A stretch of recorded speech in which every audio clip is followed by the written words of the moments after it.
अस्सलाम वालेकुम। वालेकुम सलाम। अरे वाह वाह वाह, क्या नाम है आपका? अरोज। क्या करती हैं आप? ADPCS। मुझे बिल्कुल नहीं समझ आई, लेकिन बीमारी है? CS कर रही हूँ। अच्छा CS, कंप्यूटर ADPC क्या था? ADPCS कर रही हूँ। ABCDFGH कोई नवी डिग्रियां या है ना यार, मैंने पता नहीं चलता। तुम्हारा बहुत आगे पहुंच गया। Lots of Very nice. CS।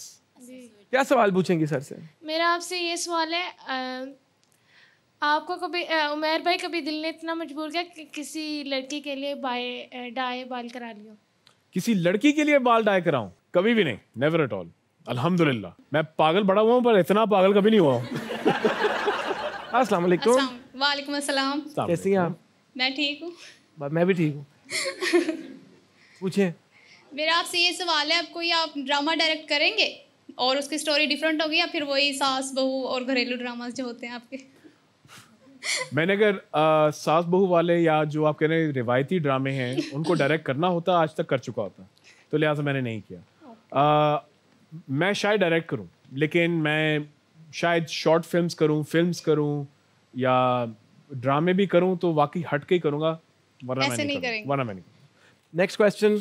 अस्सलाम वालेकुम मैडम मुना एहसान, मैं सर आपके लिए एक शेर डेलिकेट करूंगी आपको।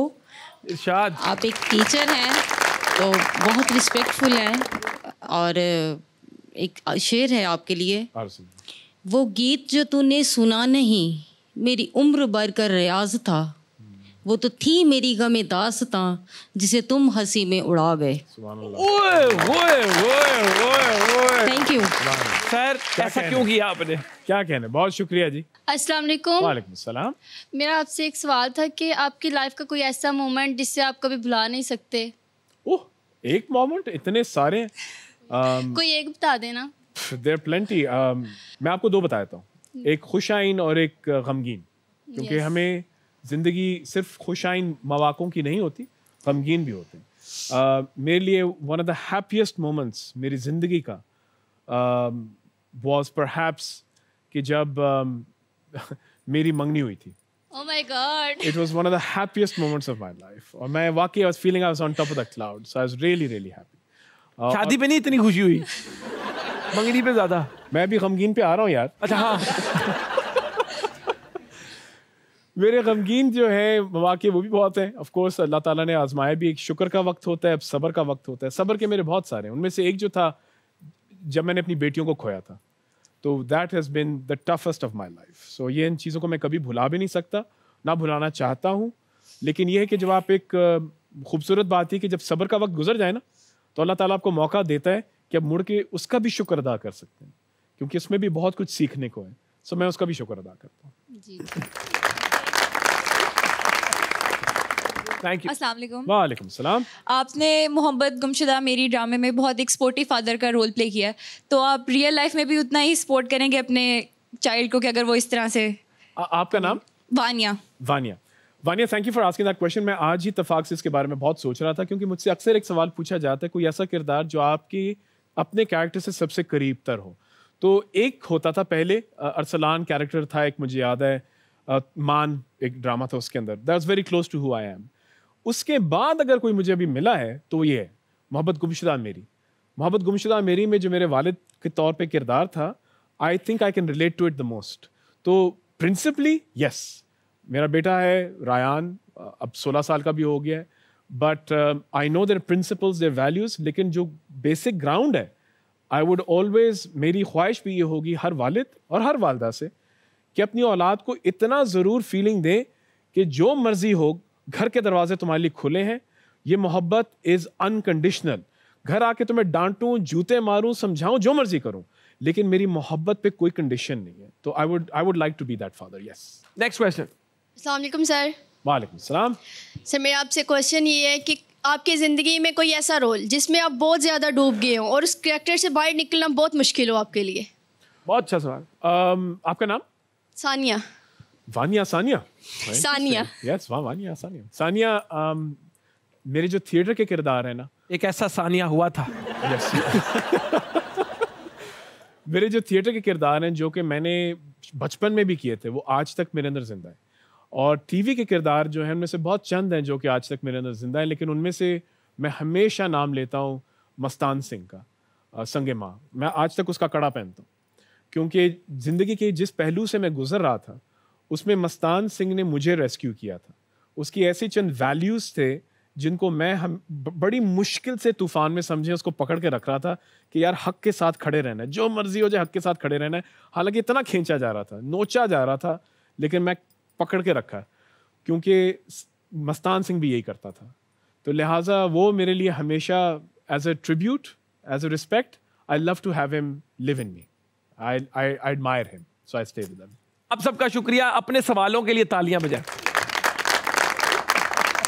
छोटी सी ब्रेक लेंगे। इस तरह अगर इस तरह आएंगे, आपने कहीं नहीं जाना। मैं, मेरी ऑडियंस और मेरा गेस्ट इधर ही है। कीप वॉचिंग हद कर दी विद मोमिन साकिब। बातों का सिलसिला आगे लेकर चलते हैं और इसी के साथ एक छोटा सा और हमारा सेगमेंट है जिसका नाम है तोले बगैर बोलो, उसकी तरफ चलते हैं। जल्दी जल्दी हम आपसे आंसर्स एक्सपेक्ट करेंगे इंशाल्लाह। एक्टर अगर एक लंबा करियर चाहता है तो बहुत जरूरी है कि अपने क्राफ्ट से मोहब्बत करें। यस, आई थिंक ये किसी भी करियर के लिए परफेक्ट। मेरी सॉल्ट एंड पेपर लुक पे हर कोई फिदा हो जाता है। नहीं, हर कोई नहीं। ओके, मुझे कॉमेडी रोल्स ज्यादा मिलते नहीं, वरना कॉमेडी में मैं तब का बाप हूँ। Absolutely yes. ओके, सबा कमर, माहिरा खान, महविश हयात, इनमें से किसके शोहर का रोल फ्री में भी करेंगे? यार मैंने माहिरा के साथ काम किया, गॉड ब्लेस हर। सबा के साथ काम किया, गॉड ब्लेस हर। महविश के साथ काम नहीं किया तो yes, I will go free for her. Done. Churails जैसी वेब सीरीज हमारी इंडस्ट्री का एक टर्निंग पॉइंट था। बन सकता है, yes, as an export, absolutely. Perfect. जिस एक्टर ने थिएटर नहीं किया वो कभी एक ग्रेट एक्टर नहीं बन सकता। I don't think so. I think अदाकार अच्छे बन सकते हैं थिएटर के बगैर। हाँ, थिएटर किया तो प्रोबेबिलिटी ज्यादा है, और जिन्होंने थिएटर किया वो जानते हैं कि they become better actor. Absolute. In politicians की जिंदगी पे अगर फिल्म बने तो कौन सा एक्टर इनको बेस्ट प्ले कर सकता है? और उन फिल्मों के नाम भी बताएं। जुल्फिकार अली भुट्टो। जुल्फिकार अली भुट्टो, यार हमारे एक सीनियर एक्टर थे, उनका मुझे इस वक्त नाम नहीं आ रहा। मुझे अभी तक याद है जब मैं उनको देखता था, मैंने कहा इनको करना चाहिए। महमूद असलम साहब। वैसे महमूद असलम साहब भी कर सकते हैं, but I am thinking of someone else. I am sorry, I am forgetting the names. Okay, चलिए we will go to the next one. उसका नाम होना चाहिए, क्या नाम होना चाहिए? Turning point. Perfect. Shahbaz Sharif. Shahbaz Sharif. Shahbaz Sharif मेरे ख्याल से मैं शायद अगर करवाऊं, मुझे सोचना पड़ेगा, लेकिन maybe I would use ओहो यासिर, क्या नाम है हस्बैंड, यासिर हुसैन को पकड़ें। I think Yasir might be able to do it, और इसका नाम मैं रखूंगा द वैगिंग फिंगर। ओके, और इसको मैं बनाऊंगा एक फार ईस्टर्न एक्शन, वो उसकी तरह, वो जो थी। बिलावल भुट्टो। बिलावल भुट्टो कौन कर सकता है यार? ये मैं तुमसे कराऊंगा, ठीक है। और उसका नाम होगा आज भी भुट्टो जिंदा है। मैं बिलावल की एक्टिंग करूंगा। बिल्कुल, and you will do a good job. आपने कह दिया तो, डायरेक्टर ने कह दिया तो खत्म।